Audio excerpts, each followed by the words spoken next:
This is the Troll Patrol. Live with Justin. Freakin.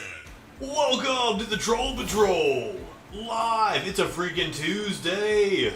I hope everybody had a great freaking Memorial Day weekend. Thank you for all the birthday wishes on Thursday's freaking birthday bash spectacular.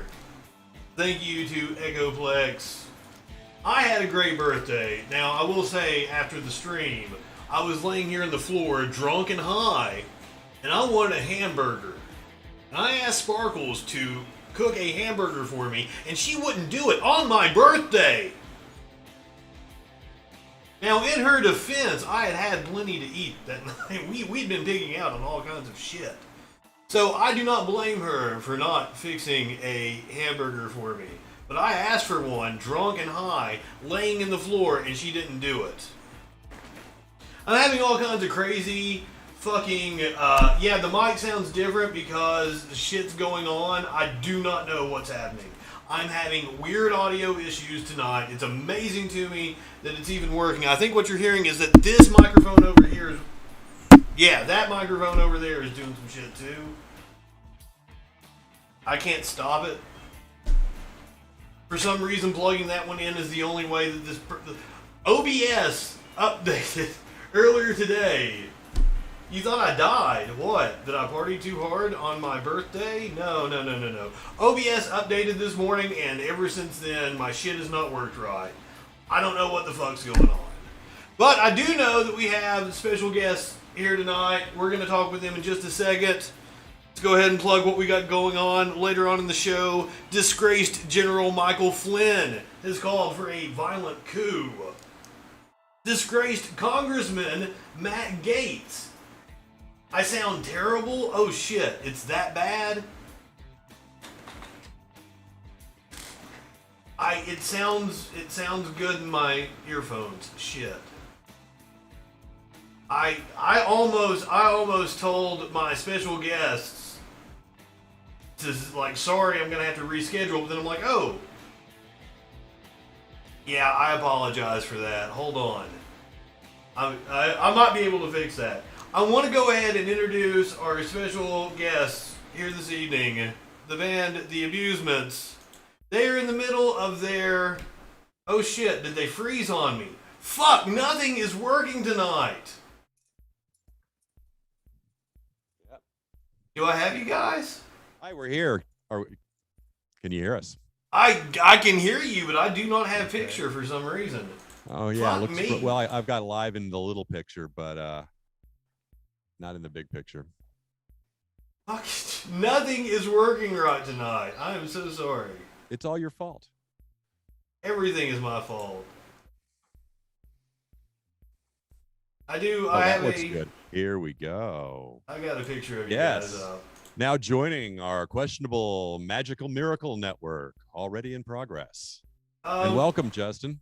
Yes, you guys are in the middle of your Abusemathon. Telethon. Please tell the people what that is. Abusemathon 2021 is the annual Bataan-like death march that we do to fundraise for a very important goal, friends. Here, Abusemathon has one thing in mind. All the best childhood diseases are already getting covered. What this is about is abusements in space. And we've been talking about it for years. We've been doing this since the Johnson administration, trying to come up with our own do-it-yourself, strapped-together redneck space program. But we're now appealing to you, the 0 million viewers of the Troll Patrol program, and all your friends and family to get on the ground floor of this now. We're trying to build an orbital money laundry, barbecue, casino, pharmacy, and cat house, all under AI control. It's a beautiful dream, and we know you share it with us. Now, I have no... You got to turn it up, dude.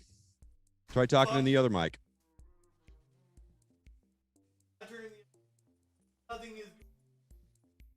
All right. I'm coming in for more monitor on my end here, but you're going to have to shout.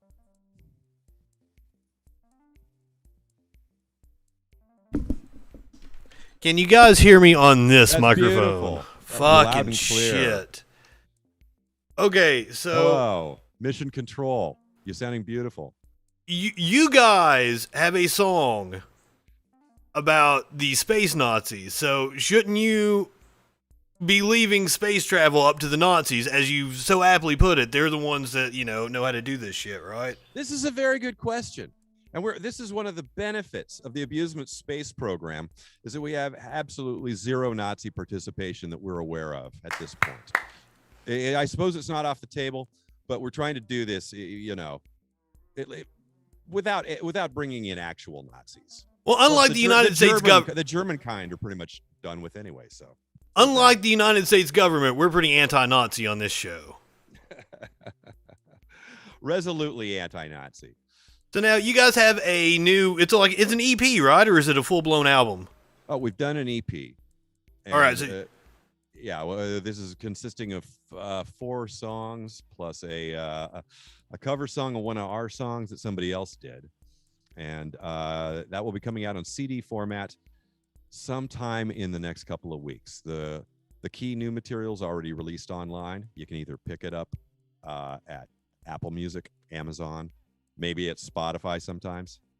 And you dropped a video for the first single, right? Rats is up on YouTube. I don't think I've got a video for Rat out yet because we didn't shoot one yet. Oh, maybe shit, my bad. There. If the okay, that was my bad. Let me introduce the band. Please this is do. An important point in the Abusements history. And to get serious for a minute, the cool things about this recording is we've got a new member on board, and these are also the first group compositions that we've done. All the members wrote their own parts. I just had to come up with the words, and it seems to sound better the less I do. Over here, we're talking to Mr. Chris Eccles on bass guitar, Mr. Will Evans on guitar, our newest member, Unlockable Character, on guitar, and we've got Dominique Bradley, our drummer and musical director, right over here, backing us up. A little bit later on, we'll be bringing out Tiffany, the poster child for everybody's adulation and abusement. But we've got the full complement of guys here. Have you guys all played together yet? Yeah, we did a couple of, let's call them experimental and exploratory gigs during the COVID era, kind of when we thought things were winding down. And that was kind of difficult. We've done some 5-piece. I think we've have 3 shows under our belt right now. It was hard doing those gigs, and we found ourselves having to quarantine for weeks afterwards the performances and stuff out of an abundance of caution. It was just, it was a drag, man. So we kind of cooled on trying to gig till everybody could get vaccinated. Now we're vaxxed. We're back playing April 27th in Huntsville at the Copper Top, and then we've got a April 27th.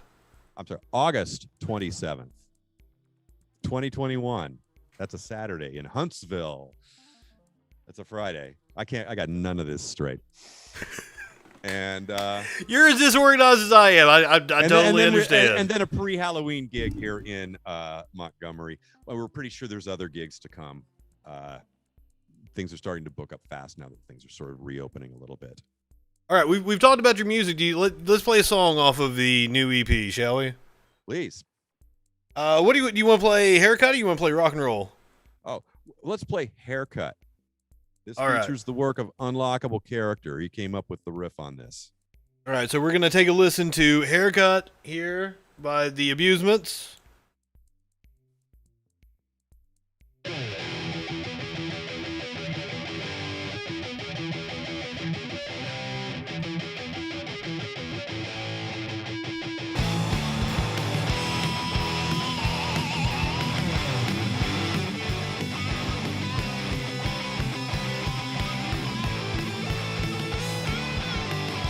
Liquid multiplicity, no questions asked.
Oh, that riff.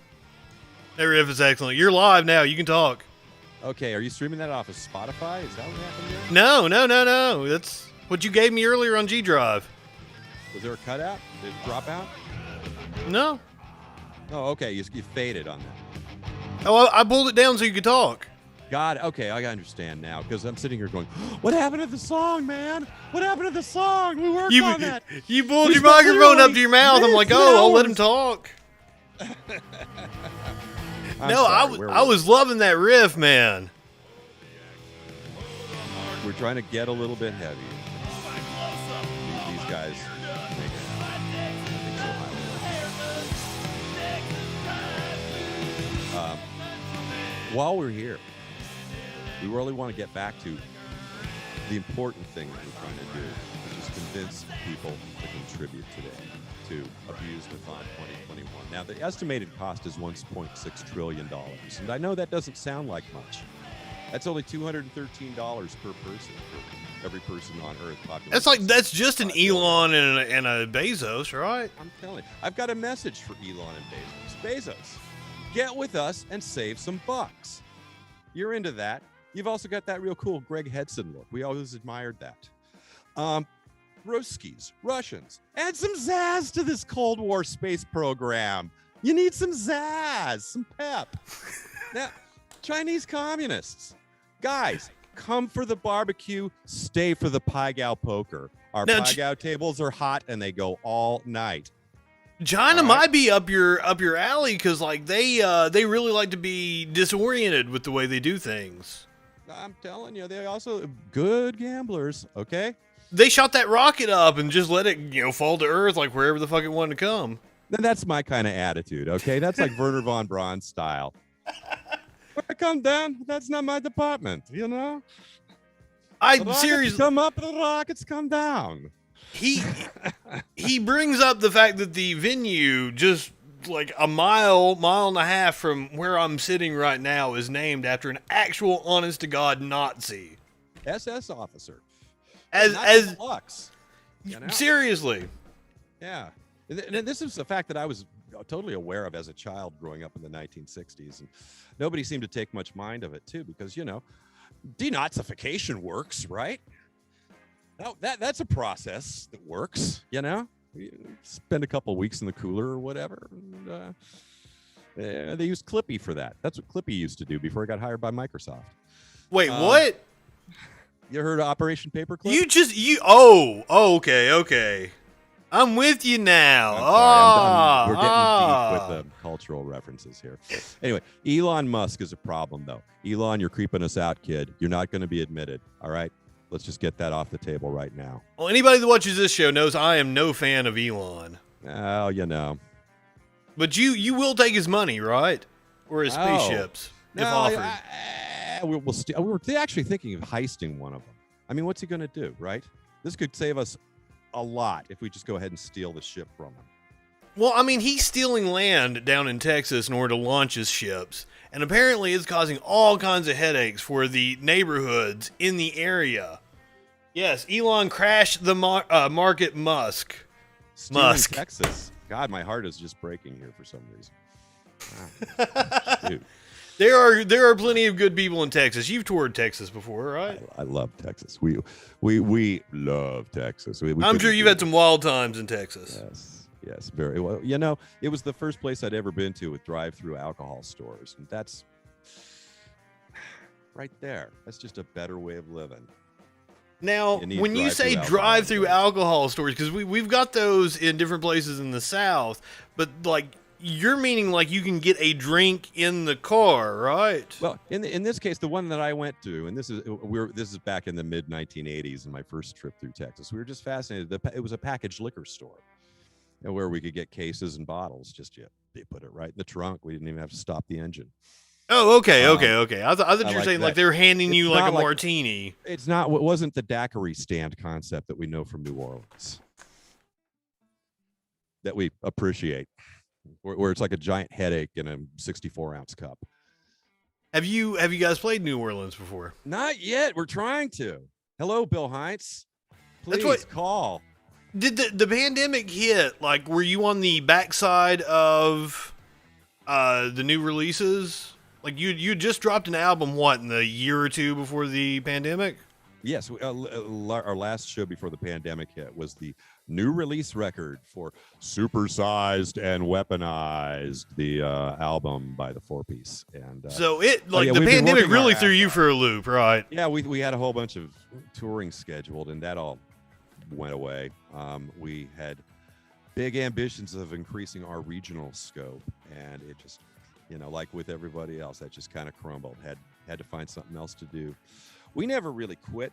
We just said, okay, times are tough. Let's write some songs. Let's keep rehearsing if we can. And, Well, this is one of the things. Let's play something off of one of your other offerings. You said you wanted to play Troll Farm because of the name of the show, right? Yes. Oh yes. Is that what you want to play? Like we can pull up some Space Nazi if you want to. I think Troll Farm's a natural. We can get back to Space Nazis. Okay, let me pull it up here. How's it going with the phone, guys? No phone calls so far. Only 1.6 trillion left to raise. All right, so it's Abusements on YouTube if you want to look them up. Let's go ahead. I'm going to flip you guys over here. Oh, you're small in the corner.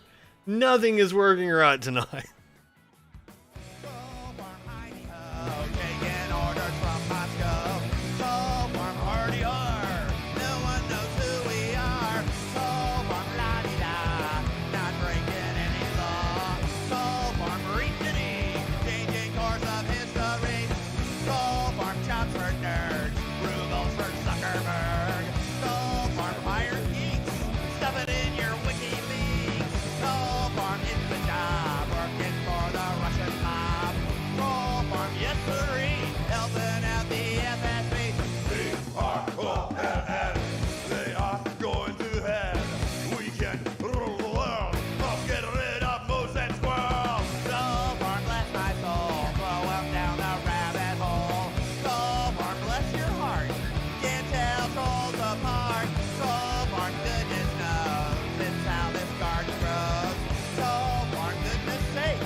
All right, so I want to talk about the evolution of sound from that to what we heard earlier with Haircut. Oh, it's pretty straightforward. We started as a three-piece because that's sort of the smallest thing you can do and make that kind of sound, and that was the resources we had. And as the group progressed in its capabilities, we kept writing more material. We wanted to expand the sound. Brought Will Evans in, who's a fantastic guitar player, and our first album, Irritainment, was recorded as the three-piece with Stancy, who you saw on the video on some of the drum tracks, but Dominique on the majority of it. Really, Dominique and Chris have been the core of this group for a good 3 years, 4 years now, something like that. He's on his fourth year. Brought in Will Evans after Irritainment when it became apparent that we needed leads. And then after our webcast during the COVID epidemic, I just had this realization I had to get off guitar. I'm not that good. I've been practicing guitar for 40 years, kids. And I plateaued after like year one. And so I was able to admit that we could get a better guitar player. We brought in an unlockable character, and it just took everything a step up. It really did.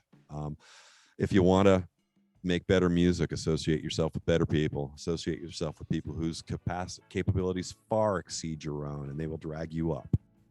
And they will drag you up. Yeah. What a ringing endorsement. Well, that was the first thing I said. Like, when I listened to one of the new songs, I was like, shit. That's slick. You guys really like upped the sound on this one. Yeah. Absolutely. What was the recording process like? It's very well. We use a program called Design Pro Tools, Avid Pro Tools. Now we work at a studio called Technical Earth Recorders with an outstanding recording engineer named Robert Shemp. Now, Robert's famous from working with the Donnas as well as groups like REM and many other bands. Robert has a world-class studio, really the only world-class facility here in the Montgomery area. We've done all our recording with him. We record our basics live, meaning we all play together in the same room to make the starting bit, and then we come in individually and each overdub or lay over our own parts. And the less I drive, the better it sounds. Honest to God, Robert Shemp and Dominique Bradley are running this process, and that's been a huge improvement. Well, how are they doing with the telethon? Guys, how are we doing with the telethon? The phone's ringing? Yeah, they're all trying to line up grinder dates or something. But while we're here talking about nothing wrong with that, it is the start of Pride Month, so I encourage everyone to line up grinder dates. Absolutely. Hey, listen, Dominique, let's tell the people about some of these fabulous sponsor packages we have lined up here. I think I've got some swag at your feet there. This stuff. Yeah, hand me some of that and the folder too. Hold on a second here. This is our merchant. It's all falling apart, Justin. It's been falling apart, man. I appreciate you guys sticking with me. Okay, like I said, folks, the number is achievable. The dream is real. $1.7 trillion is all it takes. And we have some fabulous... That is nothing. We have some fabulous sponsor prizes for you all. Now, at the $1 million level, you get an excellent badge, 1977 style punk rock. Let's get it up here on camera. Oh, yeah. That would look great on your jean jacket or $2 million, your jean vest. You get both Abusements badges. Oh, you can put that on your backpack? At the $50 million level. Can I do this? It's the Abusements t-shirt. You used to only be able to get these on the website for $13, but you know what? If you give $50 million, you get one for free. And you get to help this band put themselves into space. Now, we are back ordered right now. Allow 6 to 8 years for delivery. At the $500 million COVID is holding level, everything up, so it's okay. At the $500 million level, you get that latest Abusements CD, supersized and weaponized. Also available for separate purchase for $10 on our website, abusements.com. Now, at the $200 million level, we have the original Irritainment 16-track CD with the old style 3-piece. It's hard to see on camera there, I know. Tones makes an excellent point. Instead of calling your merch swag, you should call it infrastructure. And then you can get the government to fund it. This is no longer swag. It's now infrastructure. Might be able to get some of that government money if we can get past the gridlock. Oh, it makes so much more. It has so much more benefit and social utility if it's infrastructure. Now, I have the best followers, the best fans on this show. At the $1 billion level, you take your choice of either the DVD release or the Blu-ray release of Mask Breath 2020, which is our video compendium, including the live performance we did, our last live performance as a 4-piece with simultaneously American Sign Language interpretation, plus all 14 of our professionally produced videos. I love you, but when you're talking about like on the $1 billion level, you're only speaking to like 48 people in this country, and I doubt they're watching this show right now. But if they all came in, we could do this now. We wouldn't have to steal from Elon. But it's gonna have to be Elon giving to you or you stealing from Elon, one or the other. Oh yeah. You got to go where the money is. Or I guess Bezos is projected to be the first trillionaire now. You might have to hit him up. Yeah, all right. Property is theft, dude. Let's go. All right. Any last thoughts But wait. Yes. Whoa. Guests of the Abusements receive the lavish 2021 edition of the Abusements Irritainment board game Dysfunctional Family Home Edition. This is literally minutes of family diversion. And I want the board game. The board game. The board game. That better be a real Act board now. game. This is completely false. This is the Roomba box that I painted because I needed a prop. Okay, now No such thing exists. okay, have you ever watched the show It's Sunny in Philadelphia? It's Always Sunny in Philadelphia. I've seen that show. There's a episode where they play a game called Charlie McDennis or whatever the fuck it is. Like, they made up the rules. Go watch that episode and make a game like that. It's perfect for the Abusements. Oh, this sounds good. Although we got to figure out a way to make it on Twitch. How do we do something with the band on Twitch? We're like, that's not a bad idea, but this is more of a drinking game. Basically, I mean, you want to appeal to what the public wants, right? All right, so once again, plug all your shit. Let everybody know where they can find you. Please go up to the website, abusements.com. We own the name. You can see all the videos and buy all the stuff there. The t-shirts are on back order for a little while. It won't be years. We got to get them back before the gigs start. Follow us on Facebook, facebook.com/abusements. We're up on Instagram as The Abusements. And after that, I kind of lost interest in social media. I don't believe there's too many different platforms. We have a YouTube channel. The YouTube hasn't uploaded the new music yet, so I'm not plugging them too hard. We're having nothing but problems with Spotify, whose back-end support is terrible and who have problems.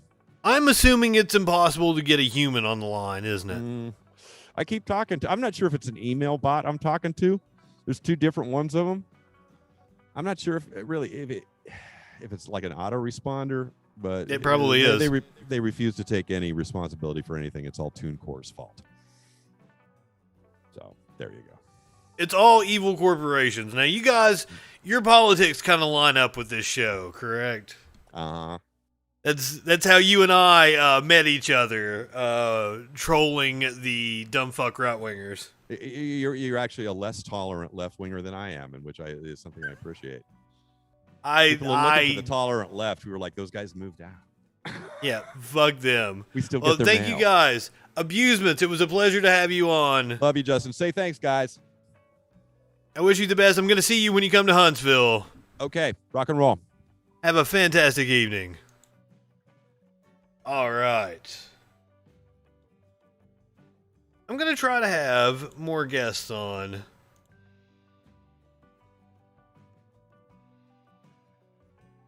Different people to get acquainted with different audiences. One of these days, I'm going to go hit up one of those panels that all the other Twitch people do. I'm interested. I'm sorry for the fucking audio issues. I don't even know which mic is working. I'm hearing this mic. I don't think you guys are. And I don't know what the fuck is going on.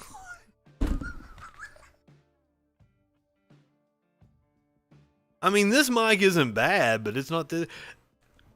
OBS updated this morning. I don't know. Okay, so the problem with if I go on to a left-wing Twitch panel, I'm probably going to get really annoyed and call them dumb fucks, and I don't want to do that. You clearly don't want to alienate somebody's audience. It's probably best that I keep to myself. And anytime that I debate people, it'd be with right-wingers that, you know, it will,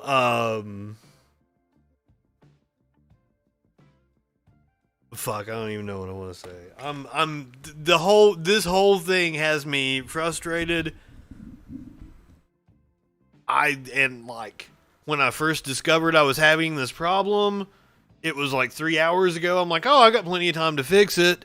I thought I did, but I didn't. I almost said fuck the show, but like, fuck, I've been laying around for 4 or 5 days now. Shit. Let's talk about some news.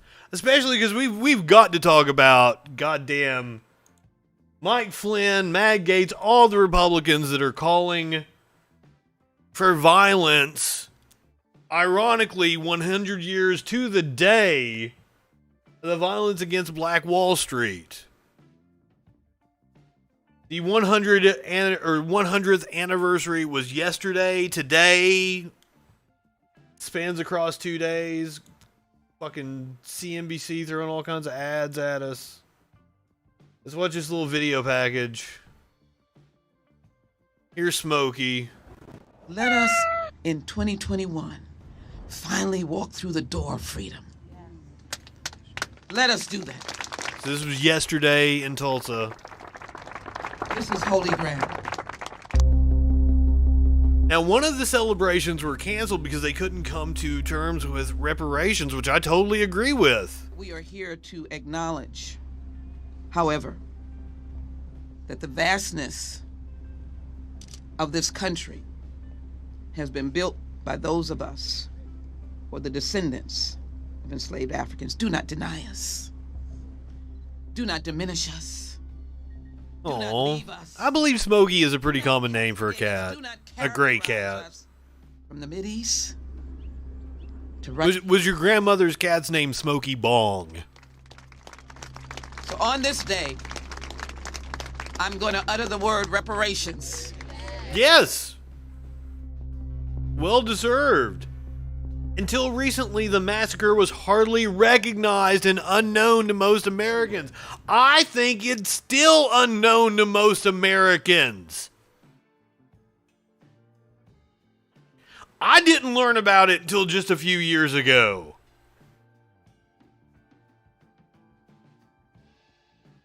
Now, I would say it is more well known now because of The Watchmen. Oh. Because that's kind of like the backstory, the setup for the comic book. I guess comic book. I did like every iteration kind of takes place in a different time period with different characters, I guess.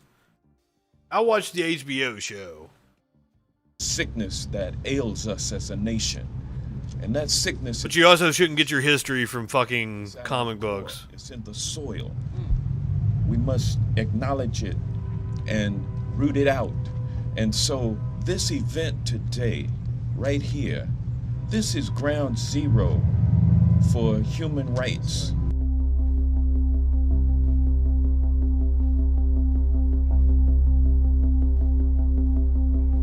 Where black enterprise thrived.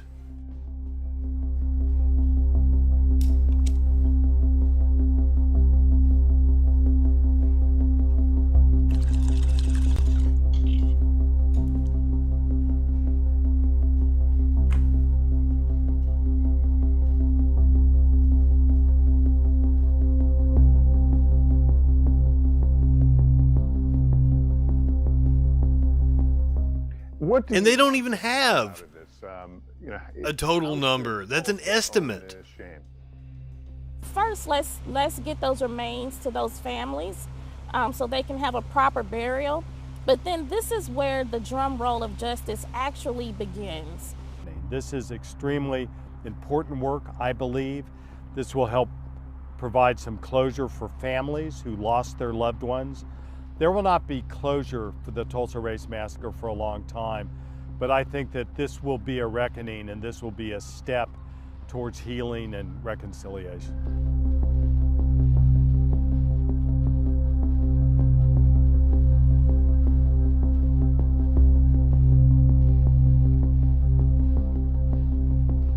$27 million worth of damage.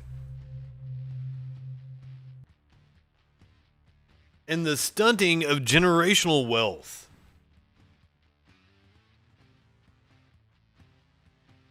On May 31st, a white mob turned Greenwood upside down in one of the worst racial massacres in U.S. history.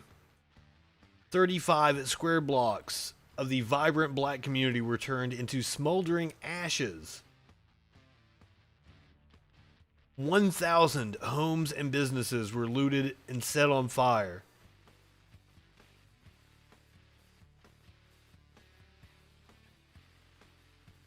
The massacre was actively covered up in the white community in Tulsa for nearly half a century, said Scott Ellsworth, a professor of Afro-American and African Studies at the University of Michigan and author of The Groundbreaking.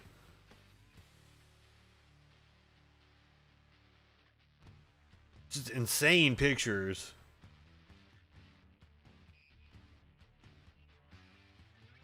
Not only did Tulsa city officials cover up the bloodbath, they also deliberately shifted the narrative of the massacre by calling it a riot and blaming the black community for what went down, according to Alicia Odewell, an archaeologist at the University of Tulsa. Does that sound familiar?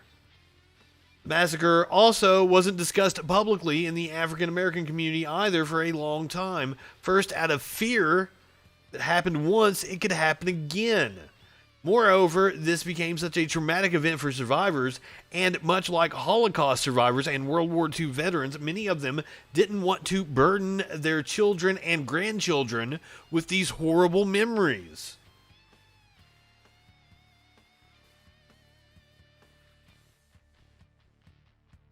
On May 3rd, this was under the heading, What Triggered the Massacre? In this CNBC article. On May 31st, 1921, Dick Rowland, a 19-year-old black shoeshiner, tripped and fell in an elevator, and his hand accidentally caught the shoulder of Sarah Page, a white 17-year-old operator. Page screamed, and Rowland was seen running away. Police were summoned, but Page refused to press charges. However, by that afternoon, there was already talks of lynching Rowland on the streets of white Tulsa. The tension then escalated after the white newspaper Tulsa Tribune ran a front page story entitled "Nab Negro for Attacking Girl in Elevator," which accused Rowland of stalking, assault, and rape. Holy fuck! In the Tribune, there was also a now lost editorial entitled "To Lynch Tonight." According to Ellsworth, when the Works Progress Administration went to microfilm the old issues of the Tribune in the 1930s, the op-ed had already been torn out of the newspaper. Many believe the newspaper coverage undoubtedly played a part in sparking the massacre.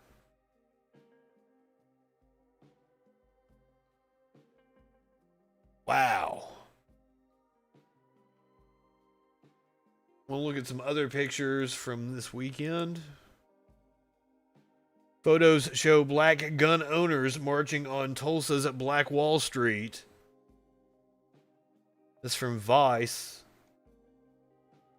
Hundreds of black gun owners marched on Black Wall Street in Tulsa, Oklahoma this weekend, chanting Black Power and carrying signs demanding reparations for the massacre that occurred in the city 100 years ago. In 1921, white mobs killed as many as 300 black Americans in the Greenwood neighborhood of Tulsa and leveled the affluent 35-block center for black commerce.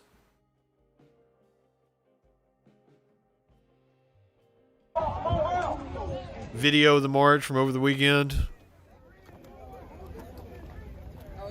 Fuck yeah! Exercise your rights.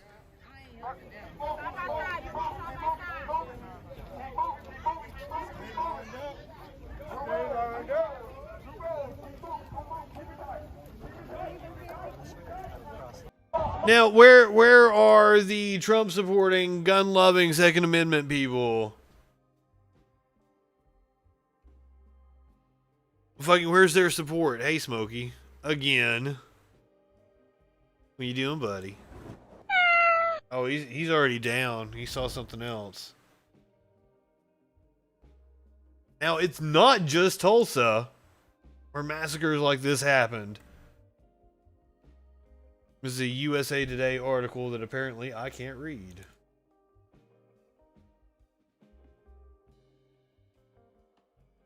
Even though I read it earlier.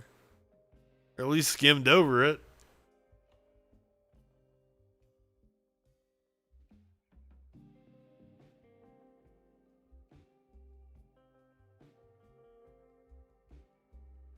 Wow.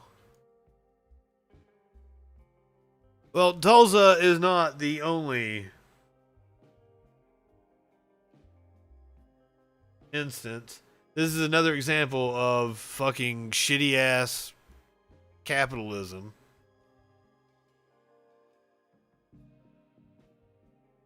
stopping us from learning shit.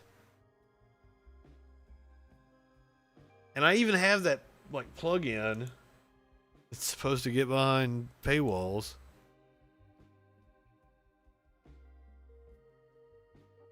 Texas governor threatens to defund state legislator after Democrats block voting bill. This happened over the weekend.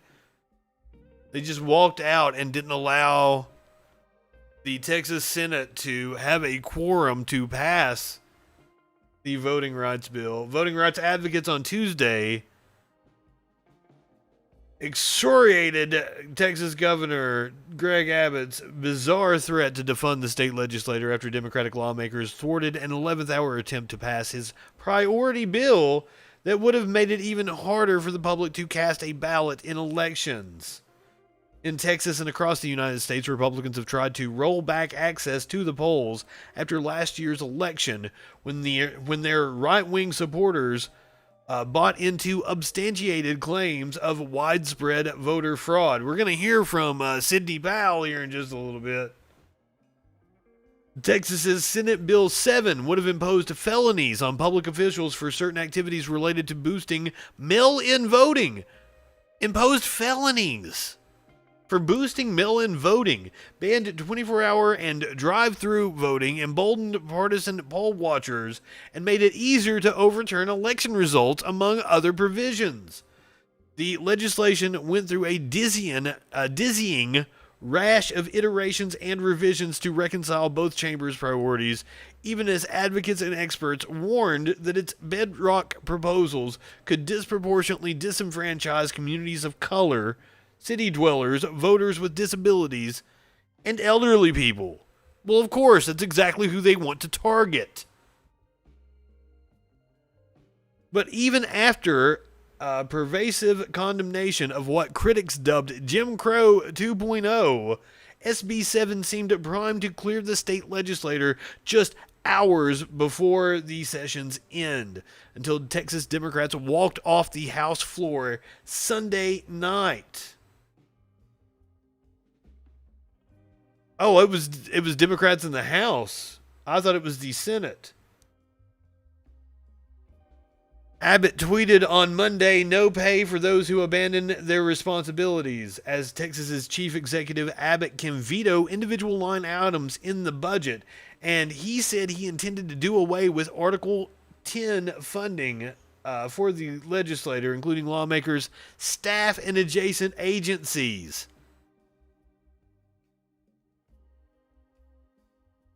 But the budget he's considering won't go into effect until September. By the way, Abbott is a man with a disability. He is in a wheelchair. And totally wants to disenfranchise people with disabilities.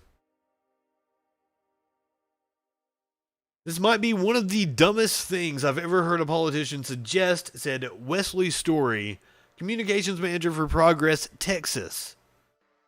But there is pretty stiff competition in that department when it comes to Texas Republicans. For pundits and lawmakers alike, a giant question mark loomed over Abbott's incendiary wielding of power as he tried to exercise the authority to punish a whole government branch. Meanwhile, Abbott said he's also planning to call a special session, what amounts to a legislative overtime, in part to address the suspicious talking point of election integrity, which he still considers an emergency despite the legislature's failure to pass SB 7. When the rapid-fire round will take place remains unclear, though Republican leaders are already presenting it as an inevitability.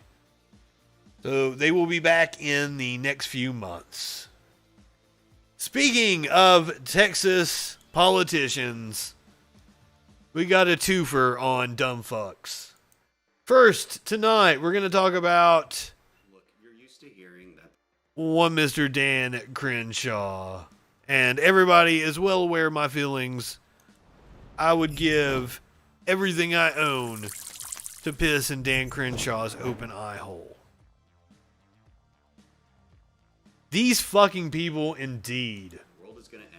kids aren't going to make it. Their grandkids definitely aren't going to make it. Because So now.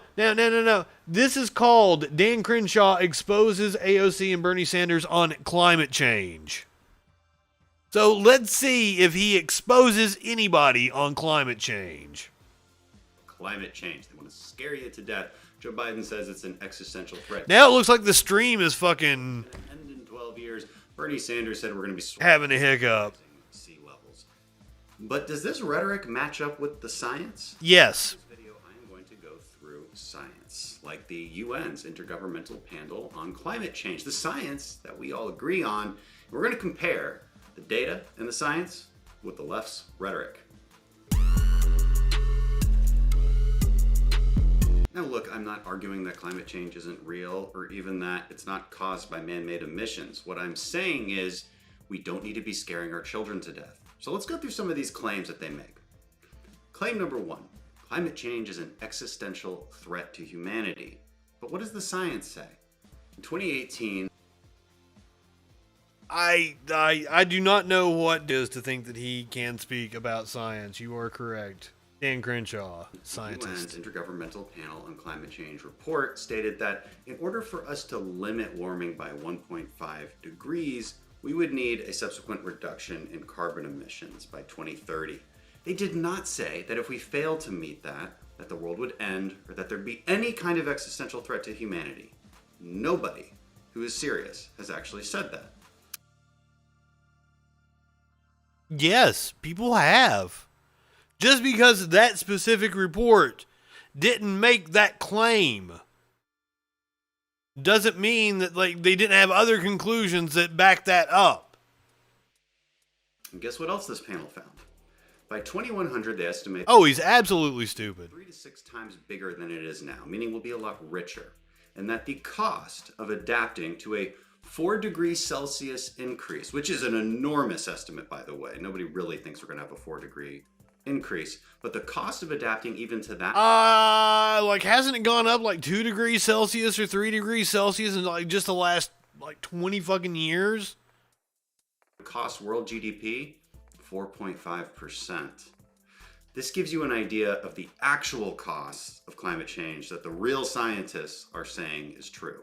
And look, nobody is saying that 4.5% decrease in global GDP is nothing, but it is pretty close to nothing, and it's certainly close to unnoticeable. And it's definitely less than every other problem we face, whether it's pandemics, food shortages, Whoa.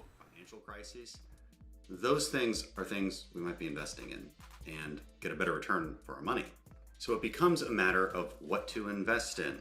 Let's invest in the things that are You invest in more to get a return on your money? At least he's fucking coming out and saying it. That it has nothing to do with spreading democracy or fighting for freedom or any of that bullshit. actually harmful to us. Now, again, this doesn't mean we should do nothing. I don't advocate for that, but it does mean that we have to have an honest assessment of what the costs are going to be when we're advocating for certain solutions. Claim number 2, rising sea levels will swallow up America. The world is going to end in 12. Hold on. This Bernie Sanders tweet says, or Facebook post, whatever the fuck this is, if sea levels rise as much as climate scientists predict they will, nearly 300 U.S. cities will lose at least half of their homes by the end of the century. The impacts of climate change are far too devastating for us to just wait and see what happens and leave our children. That's true. 12 years if we don't address climate change. Your biggest issue is how are we going to pay for it? Okay, here's what the scientists say at the UN. They say that even if we do reach that 1.5 degree Celsius limit by 2100, sea levels will continue to rise. They've been rising for a very long time. Here's what else they say. By 2100, they estimate that sea levels might rise between 2 feet and 2.7 feet. Now the question is that sustainable? Has anybody ever survived being below sea level? Well, of course, look at the Netherlands. Adaptation can solve this problem. Other studies show that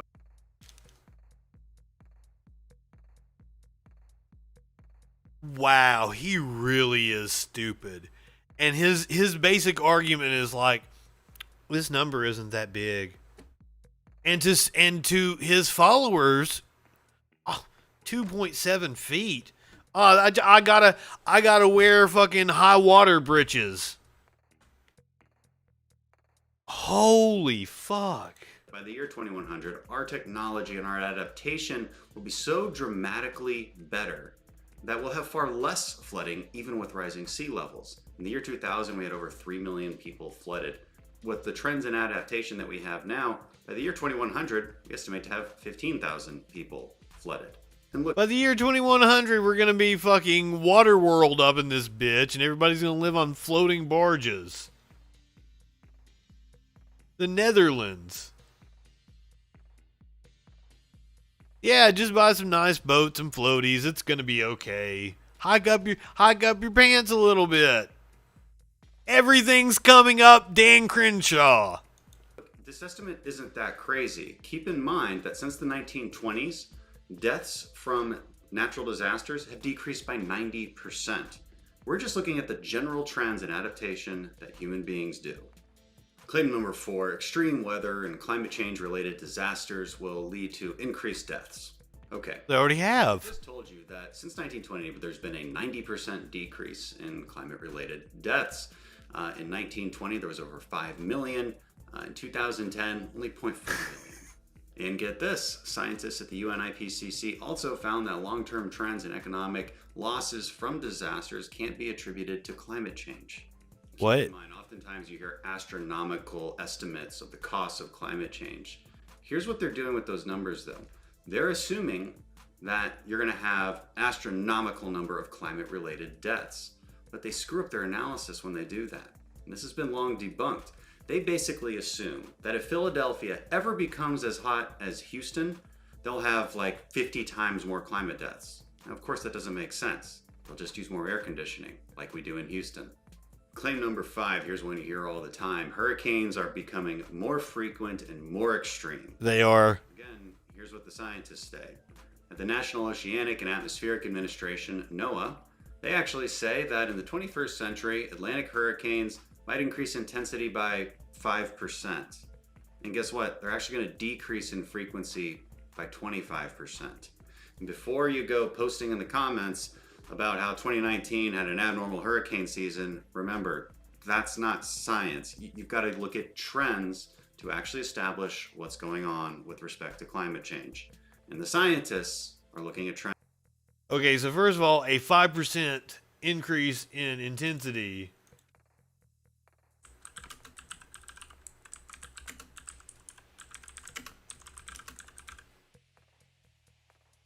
It says more often. I started typing frequently.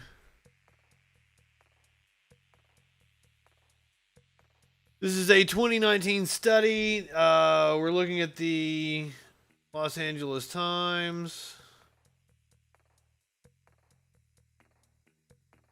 After I get past the ad block.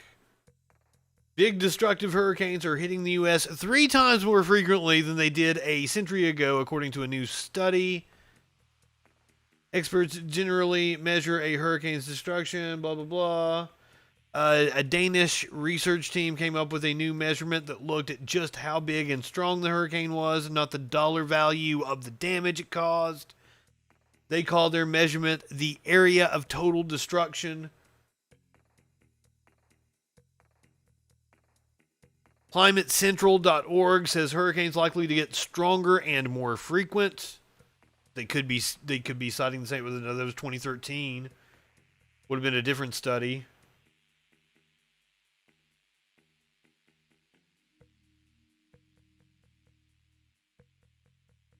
Looks like everything says it's happening more frequently.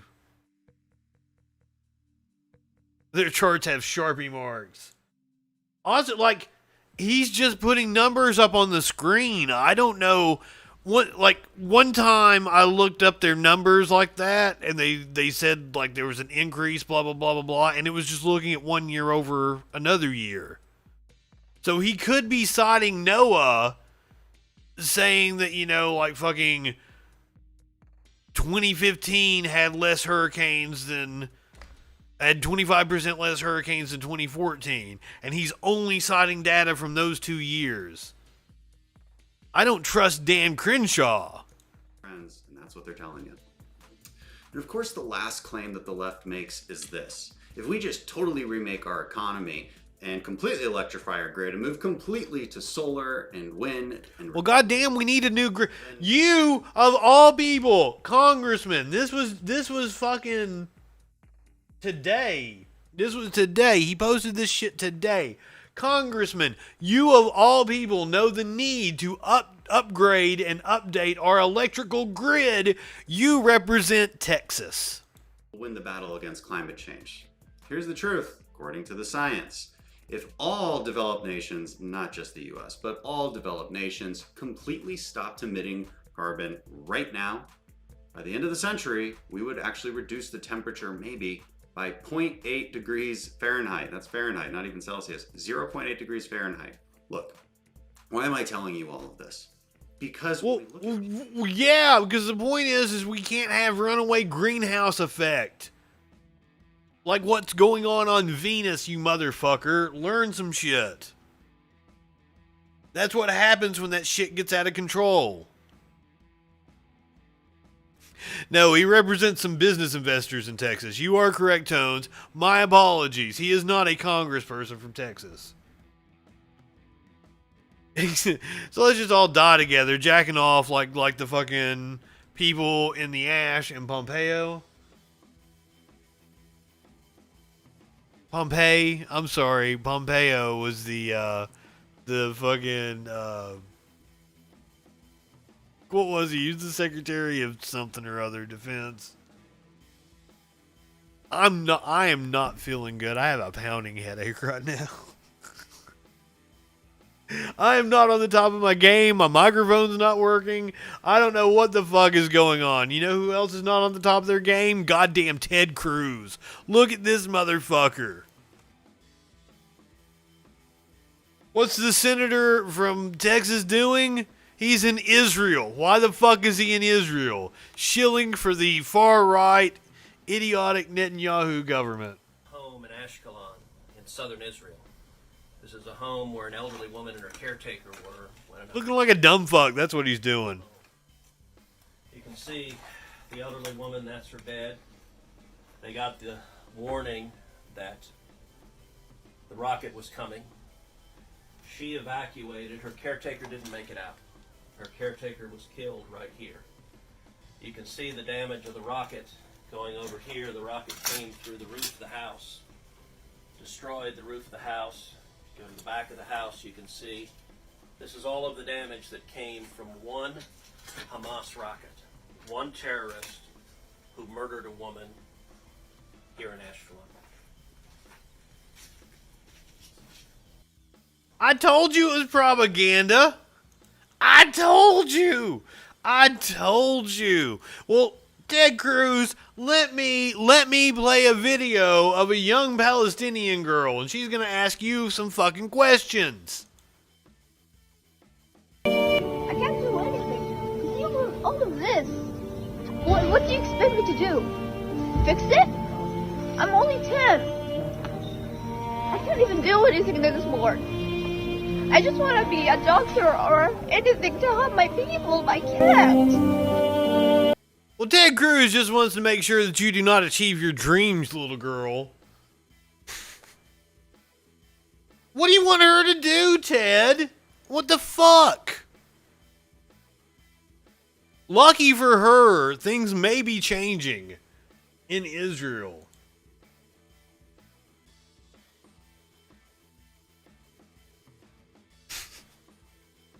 Bennett to announce he's joining the opposition to form a new Israeli government and oust Netanyahu. Fucking A.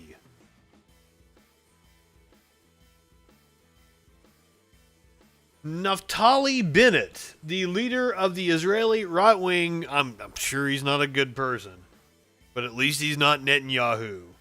The leader of the Israeli right wing Yamina New Right Party.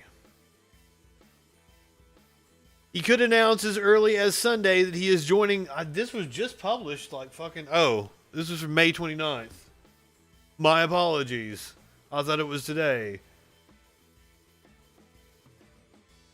expected to announce as early as Sunday that he is joining opposition leader Yair Lapid to form a power-sharing government in Israel, sources familiar with the issue tell Axios.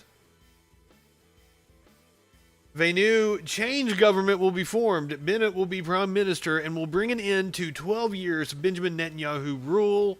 Rule! Even Axios refers to it as a rule. Such a development could end the political crisis that led to 4 consecutive elections in 2 years. Bennett met Lapid on Thursday and, according to several press reports, told Lapid he wants to join a power-sharing government, but still needs to get other members of his party behind him, mainly his deputy.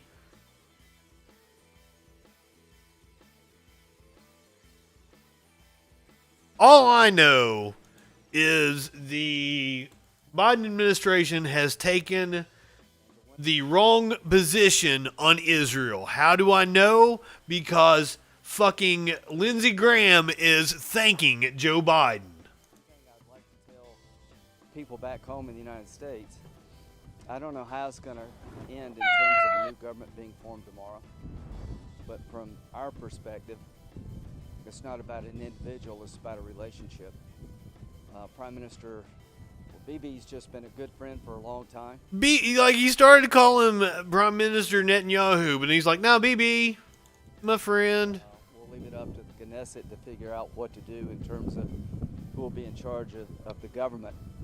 The one message I got from everyone was that they're very appreciative, the Israeli people are appreciative of the support America's provided. There will be a $1 billion request coming to the Pentagon this week from the defense minister to replenish the Iron Dome. And a few this was earlier today. The system. This was the maybe yesterday in Israel. I don't fucking know. Assault in maybe history, and the Iron Dome performed incredibly well, saving thousands of Israeli lives and tens of thousands of Palestinian lives. So because he's over there in the Holy Land and he's having a religious experience because he's a Christian. Jeebus is getting ready to come back because they're going to give the Israelis all the land. Or someone had some pocket sand and threw it right in his fucking face. I would imagine that the administrations will say yes to this request and it will sail through Congress. There's been a big dust-up over the last engagement between Hamas and the State of Israel in the United States. But I'm here to tell you that there is a wide and deep support for Israel among the Democratic Party. And unfortunately, for standing with Israel during this last conflict. I appreciate the administration's willingness. Biden walked a tightrope. More money for the Iron Dome system. That's the last thing Israel needs is more of our goddamn money. But hey, it might not be up to Joe Biden, guys. It might not be up to Joe Biden at all because apparently within just a couple of months, fucking Donald Trump is going to be back in the driver's seat of this country. Like the patriot he is. It can simply be reinstated, that a new inauguration date is set.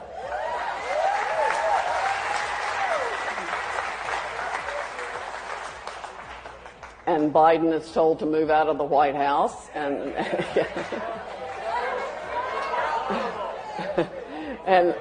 and President Trump should be moved back in. I'm sure there's not going to be credit for time lost, unfortunately.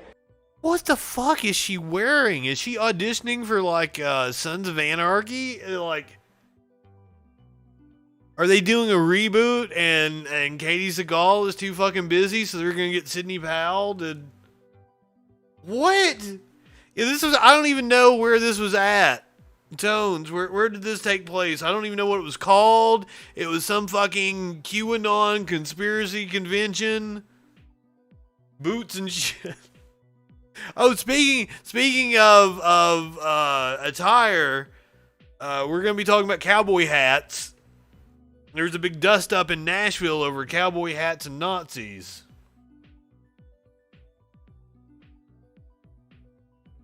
Scrappy, I've got some shit you're gonna get a laugh out of. We've got a representative that claims Antifa attacked her home, and I don't think they did.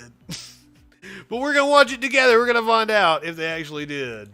Because the Constitution itself sets the date for inauguration, but he should definitely get the remainder of his term and for God and country. That's for sure. That he can simply be reinstated. That a new some sort of fucking patriot rally or some shit. But that wasn't the only news coming out of this God and country patriot rally fucking bullshit. Disgraced General Michael Flynn caused a bit of a stir. Listen to his comments here, and then we'll get his response as well. What? No, where in the fuck is the video?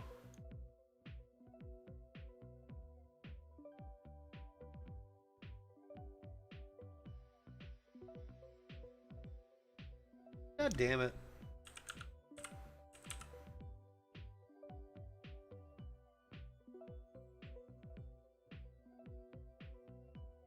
Nothing is going right tonight.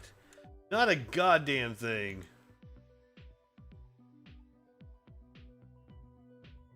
Here is the video of Michael Flynn from the For God and Country Patriot Party. Marine, I want to know why what happened in Myanmar can't happen. Myanmar! Myanmar!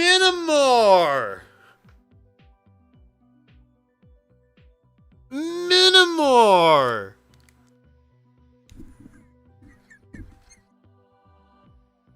Oh, I'm sorry. That is cracking me up. Happen here.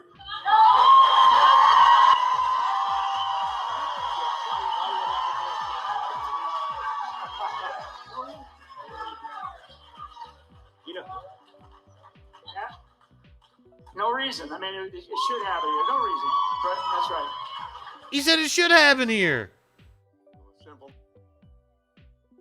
I mean, we didn't get the whole context of that. I mean, it seemed like he's like, yeah, it should happen. The military should take over the government, is what he's saying. That's what happened in Myanmar. In this fight back. And like, this isn't the only right-winger calling for violence over the weekend. Disgraced Congressman Matt Gaetz, who I have no clue how he's still in Congress. He's been accused of having sex with an underage girl. We are not powerless.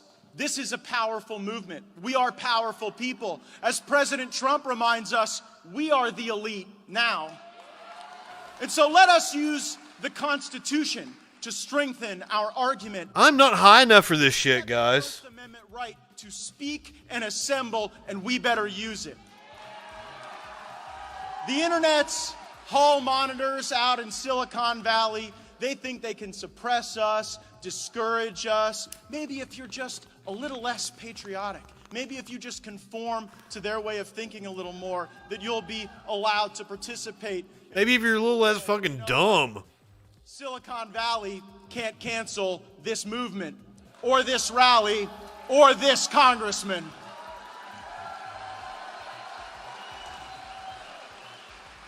We have a Second Amendment in this country, and I think we... First of all, I have no fucking clue how you're still a fucking congressman.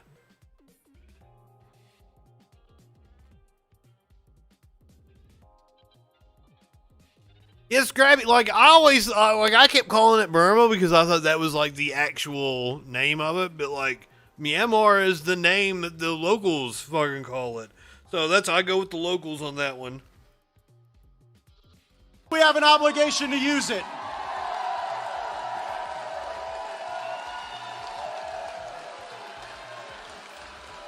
The Second Amendment, this is a little history lesson for all the fake news media. The Second Amendment is not about It's not about hunting. It's not about recreation. It's not about sports. The Second Amendment is about maintaining within the citizenry the ability to maintain an armed rebellion against the government if that becomes necessary. I hope it never does, but it sure is important to recognize the founding principles of this nation and to make sure that they are full. I think he's just trying to be as incendiary as he possibly can. Like, that's the only way to remain relevant, as he's, you know,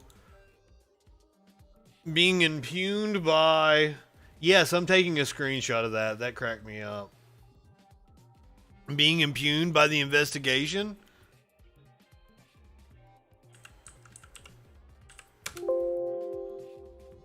I already have a picture of Gates saved.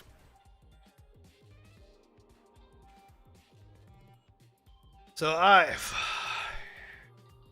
how is Matt Gaetz still a congressperson, especially after he got embarrassed this fucking weekend? Got tricked into retweeting Lee Harvey Oswald.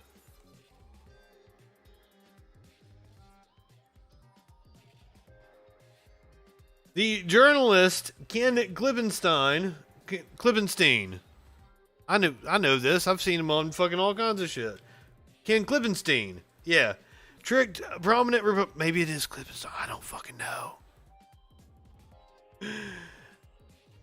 Tricked prominent Republicans such as Congressman Matt Gaetz, Matt Schlapp, and Dinesh D'Souza into retweeting a military portrait of President John F. Kennedy's assassin, Lee Harvey Oswald, on Memorial Day. Klippenstein, a reporter who covers national security for The Intercept, tweeted at the men asking them to retweet a military portrait of Oswald under false pretenses. The journalist, who's known for his Twitter trolling, previously got into a Twitter spat with Elon Musk after sharing an old photo of Tesla CEO and Ghislaine Maxwell.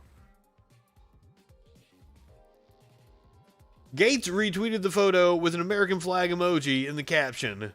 Schlapp tweeted, "Wow, Ken Klippenstein, it is my honor to retweet..." I just fucked his name up again. To retweet the photo of a veteran on a day we remember his fallen friends. God bless your grandfather. Some Twitter users mocked the Republicans for falling for the prank. Conservative commentator Candace Owens, on the other hand, found the tweets reprehensible. It is not political correctness to have a soul and modicum of decency. Reminder, these men died, the majority of them on foreign soil, so you could be free, Owens tweeted at Klippenstein. You do not Photoshop murderers into their uniforms. He just used a picture of Oswald to Oswald was in the military. Yeah, fucking Candace Owens is so fucking stupid. Oh my God. Twitter users were quick to mention that Oswald was a member of the U.S. military prior to the assassination of JFK, and that the portrait Republicans were retweeting was not a Photoshop at all. It was Oswald's military portrait. Wow. Wow. I think I made Candace Owens short circuit, Klippenstein tweeted.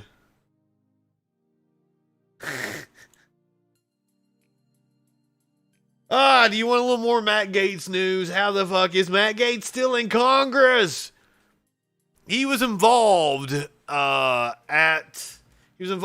some sort of fucking yacht deal. Let's get the details on it. To social media to express frustration over a failed sale involving Congressman Matt Gaetz and his fiancée. Yeah, according to a claim by Gaetz, the couple was, quote, the target of a financial crime. But now the owner has offered details about what happened only days before the deal was supposed to close. 8 Under Side senior investigator Walt Buteau joins us now live with more. Walt. The seller of the yacht claims before any names were signed on the closing documents, the name on the boat was changed. And he was also upset the buyers stayed on the boat and refueled it before the deal was done without his approval. What? 41-foot yacht wrote in a May Facebook post he listed the boat named Old Pappy with a brokerage firm in February, and it was under contract in March. Several owners of boats docked nearby at the St. Petersburg Municipal Marina saw Gates and his fiancée Ginger Lucky on Old Pappy during the inspection. Her name is Ginger Lucky. Her name is Ginger Lucky. I had not heard that. Her name is Ginger Lucky. Process known as the survey. The boat, well known here for its distinctive full-color logo on the stern.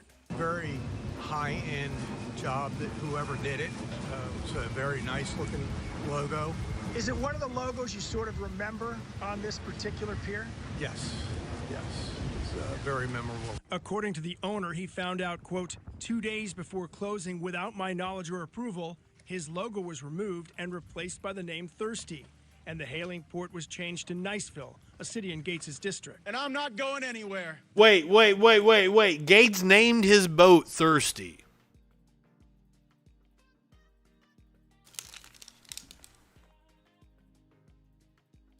Does it get any more on the fucking nose than that? Gates named his goddamn boat Thirsty.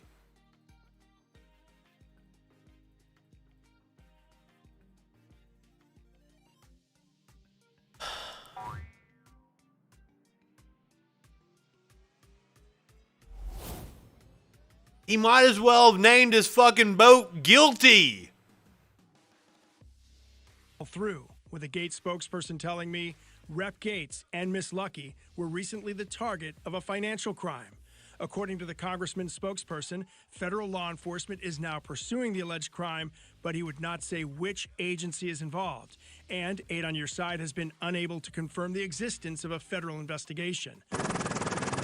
Old Pappy's former owner also expressed frustration over claims the buyers stayed on the boat and refueled it without his permission before the deal fell through. Gates' camp has not responded to several emails about the owner's claims. According to Gates'... So he basically fucking defaced the yacht. ...missing money. The boat did eventually sell to another buyer in a deal that closed about a week ago. Boy, this is interesting. So they changed the name, though, before the deal was all done. That's a red flag, first of all. Right. But any legal action now from this previous owner in this whole situation? Yeah, so from his statement, we hear that he hired a Florida attorney, and he claims he is owed half the down payment because the buyer, in his word, quote, defaulted, but he is outside of this post as to whether or not he'll take this to court, so we'll keep you posted. Interesting situation. Yeah. Well, thanks. Well, like, Matt Gates has other things to worry about. Holy shit. All right. So, this is a video I got off of the Hill. This is Representative Nancy Mace. God, where do I know her from? She made news like a year or two ago.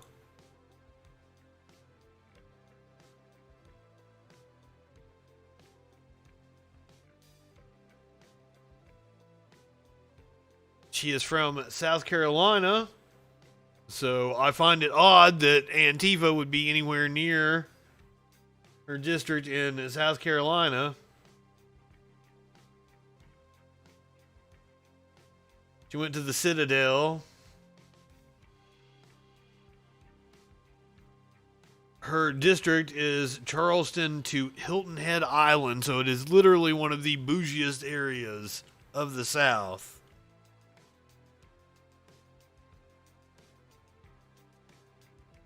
Woke up this morning to my house being vandalized last night.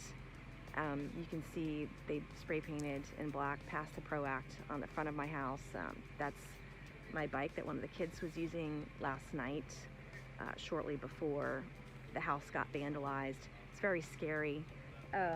They also spray painted "No Gods, No Masters, All Politicians Are Bastards" with Antifa markings on it, and you can see right in front of my house, on the sidewalks and the street. Out here, you can see where they spray painted "Fuck you, Nancy." In really pretty handwriting, too. Down with some of the other. You know, what pisses me off is. Okay, first of all, that's the like anarchy symbol. All the writing is on the sidewalk and shit, and like one. It's like the fucking underpinning of the house, like on the brick of that, like nothing on her pretty stairs or siding or anything. She's so angry is that this is a house that I live in with my kids, my 2 kids. She is so angry. One of them was on the bike last night, coming in from the movies, and my kids aren't even safe on the front porch of their own home. And it's wrong. We can disagree politically, but vandalizing somebody else's property. That's the PRO Act. So we are doing everything we can, and I thank our police, local police who were here this morning, alerting me to what was going on, and want to thank them for their diligence in figuring out. I do not buy this. Bullshit, and it's wrong. Oh, she dropped a BS. Sounds gross. I know, right? Sounds like All over the place. All right. And I was using so much of it, it got into the bed of the truck, and it dripped off.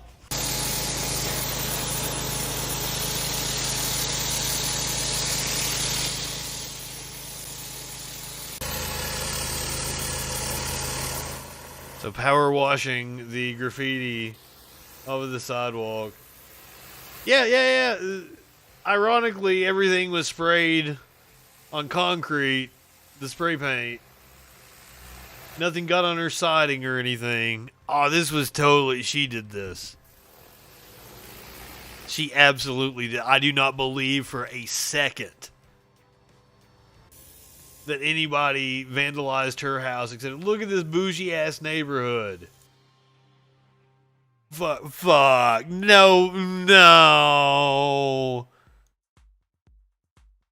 These people want to be victims so fucking bad. Just like this woman that owns a hat store in Nashville. The Jewish Federation of Nashville and Middle Tennessee has responded to the Hatworks controversial Instagram post. Let's see, we've got a picture of the post here.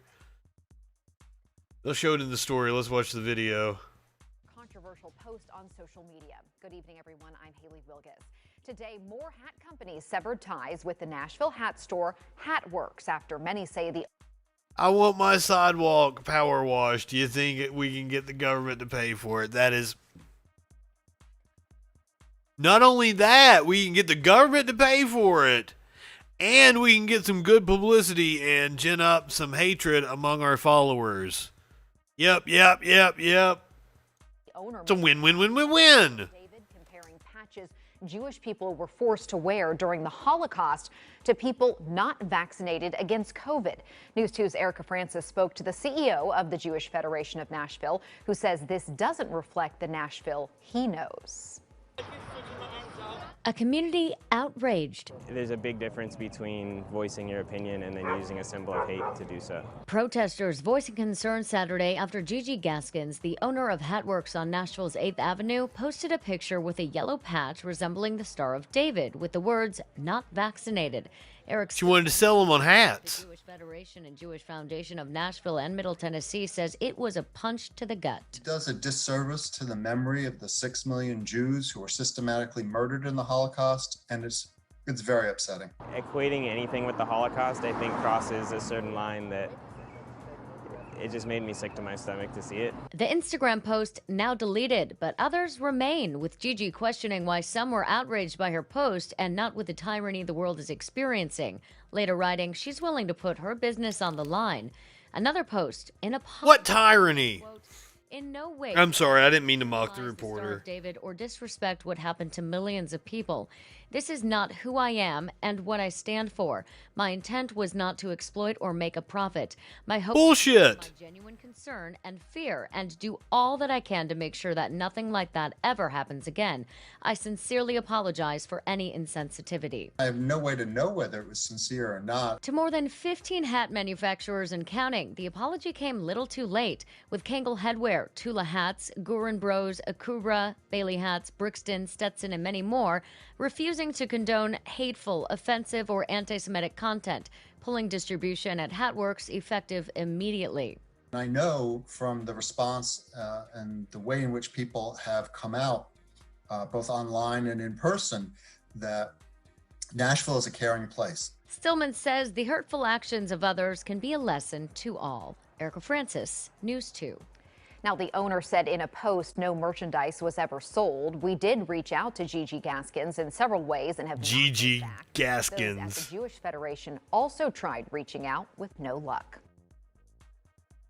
Now, I will say, tomorrow is number 2 for me. Finally going to be fully vaccinated. I do reserve the right to not show up if it has adverse effects.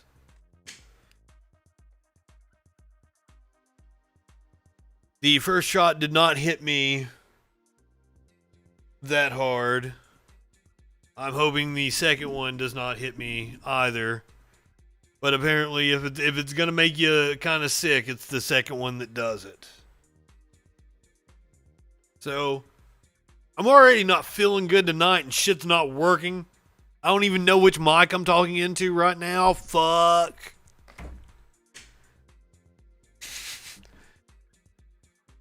After I had such a fantastic birthday. But all right, we're going to get some Schadenfreude in here.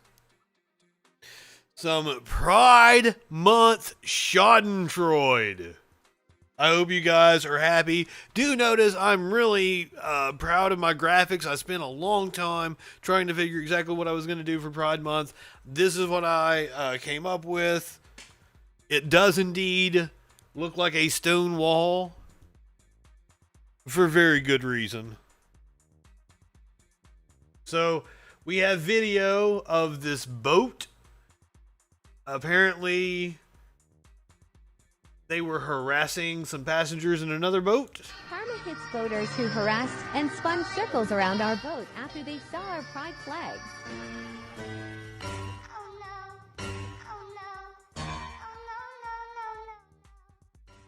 Oh, gave him the finger and everything.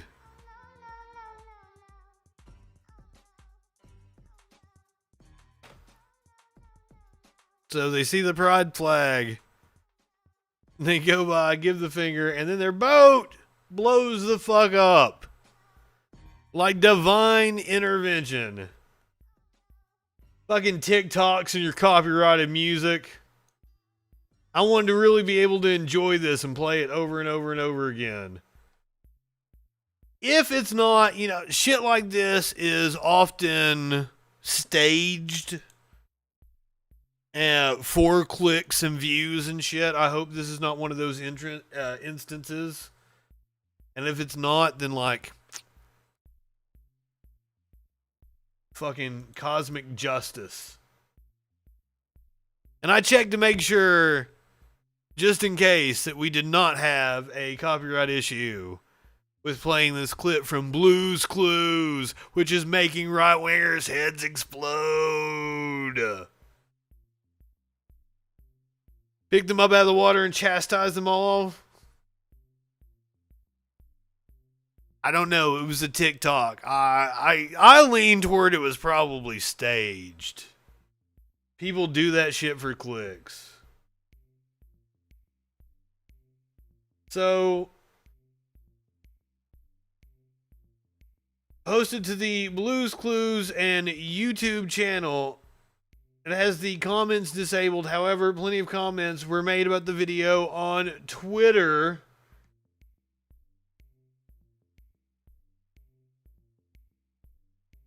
So, let's see. The predatory Blues Clues segment doesn't surprise me because kids are always the unconsenting subjects of leftist social experiments. This is from Conservamillion. From population control to the redefinition of gender and sexuality to communism itself, history shows this. It's gross, but it's true. Another Twitter user said, "You have a right to mercilessly defend the innocence of your child. Complex adult sexuality is so far off their radar. I can only assume it's a flex and demoralization tactic against adults to mention pansexuals on Blue's Clues, a show designed for children under the age of 5. Some of the reactions on Twitter to this, I'm assuming, completely harmless segment. It's fucking Blue's Clues. Families! Hi, families! It's time for a pride parade. Families marching one by one, hurrah! Oh my god, of course right-wingers would have a problem with this. This family has 2 mommies. They love each other so proudly, and they all go marching in the big parade. Families marching 2 by 2, hurrah, hurrah. Families marching 2 by 2, hurrah. There's absolutely nothing wrong with this cartoon. They love each other so proudly, and they all go marching. There you go. Parade, come on, friends. Families marching. And people, the dude came into this chat and everything. It was like, Trump is still your president. Sidney Powell thinking Trump is sad. I wish you people could feel embarrassment. This is so sad. You're sad. You're sad fucking people. Oh my god. Let's have a little bit more of the song. Hurrah. Families marching 3 by 3, hurrah, hurrah. It's no Abusements. They love each other so proudly, and they all go. But it's a pretty good song. I dig it. I'm down with it. Blue's Clues does a good job. Hurrah. Families marching 4 by 4, hurrah, hurrah.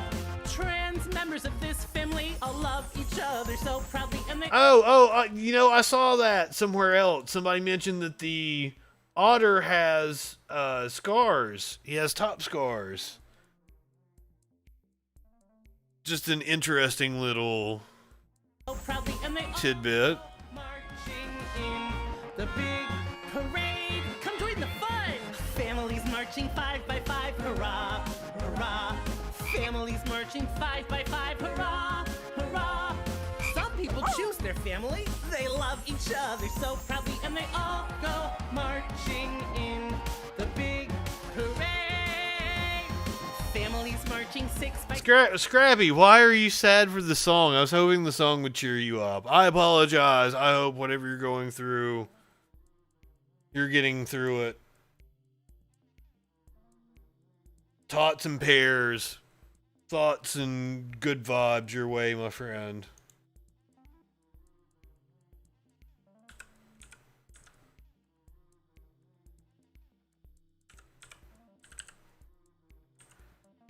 I did not want to play a happy song that makes you sad. Jesus.